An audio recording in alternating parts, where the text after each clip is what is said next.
It is time for another replay commentary brought to you by SSB StarCraft Sportsbook. My name is Rapier, and today I will be casting this game between myself, the Red Terran, and the Blue Protoss Bruma. And this is a replay that's not very noteworthy for, the groundbreaking gameplay between these two players, me included. But the thing is, this is how to prevent a DT rush by a Protoss player. And this used to be a bane of my existence in the past because I didn't really understand what the Protoss player could do for DT rush, and so I never had enough detection, or it came too late and I didn't have enough energy saved up. So this will be a clinic in how to deal with the DT rush. I know it's not used at the highest level of play, but this is still something that gets even high to low master level players. I mean high diamond, low master level players. And we can see here that Bruma is harassing, and right off the bat, when the Protoss player goes to such great lengths to harass your SCVs, you have to assume that this guy likes trickeration, because a lot of the time there's not much to be gained, and the more you spend harassing all these SCVs, the more that the Terran player gets suspicious. So this definitely piqued my suspicion, and it's something that you have to take in account when you're playing a Protoss player.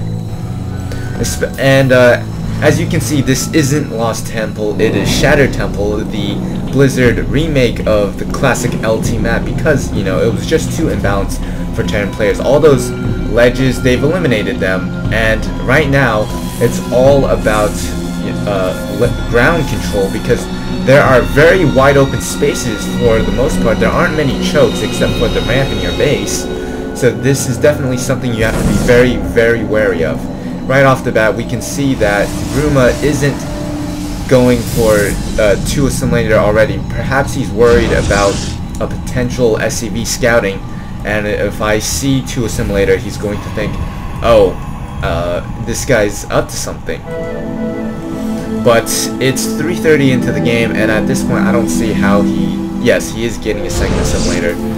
And right now I am going to do my 3 racks rush. You can see my second barracks already going up, and right now there's not much to talk about. So one thing I do want to talk about is how John Fitch got robbed in MMA. The UFC 127 fight, BJ Penn should have lost that, because it was so disappointing.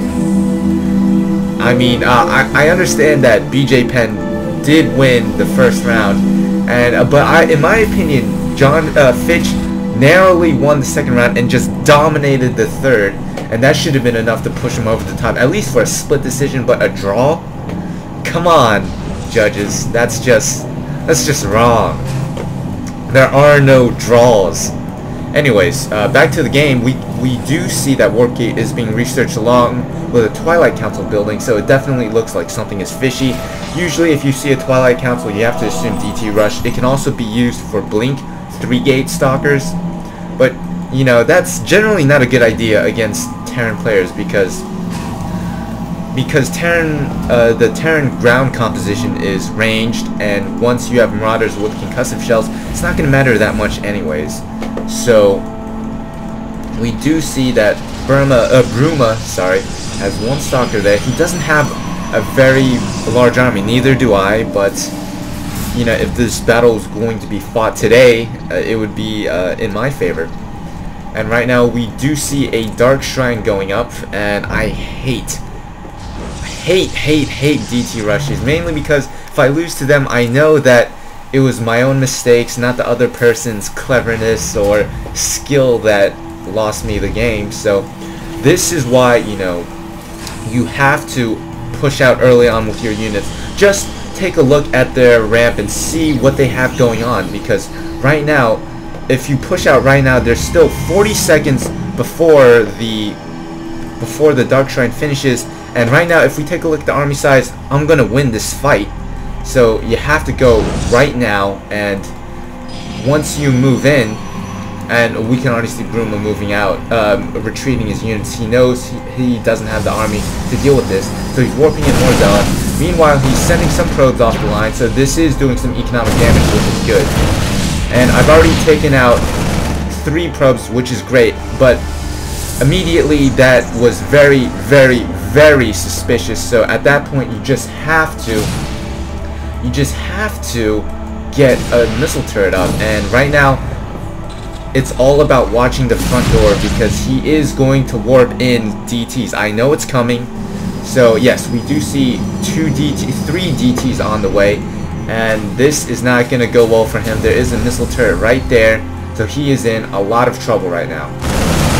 And he's going to lose all of these DTs, not even close. So if we take a look at the units lost, he's lost a bunch of units, and I've lost 1 Marine. Oh no, 1 SCV, and that's it. So right now he's in a ton of trouble. He just doesn't have the army size to deal with this, and unwisely he decides to go for his natural expansion. This is not what you need to do as a Protoss player. The problem is he just doesn't have the army size to defend it, and he knows I have a very large army. He saw with his DTs that got minced up at the front door. So right now he's in a lot of trouble, and the thing is, he can try and warp in some DTs, but I've got 3 scans on the way, so it's not going to work out well for him. And right now, I'm just going to town on his base. There's nothing he can do about this. This game is basically over, and it's just a matter of time before he exits the game. He's losing all of his probes, so that's just huge, and he should be leaving any minute now, and he has. So this was a clinic in how to prevent a DT rush as a Terran player, which is always something very useful to do. I know you don't see it at a high level play, but this is also something you have to be very wary about, because a DT rush can really ruin a Terran player's day, and there's not much you can do about it if you don't know that it's coming. So it's always important to check the opponent's base, you know, with a light reconnaissance force, and then if there's not much there, then, you know, take then try and go up the ramp and do as much damage as you can. But if you do see that they're going to 4-gate or 3-gate expand or something like that, then yeah, you obviously have to pull back. And with that, my name is Rapier, and that is the end of this broadcast. I will be signing off.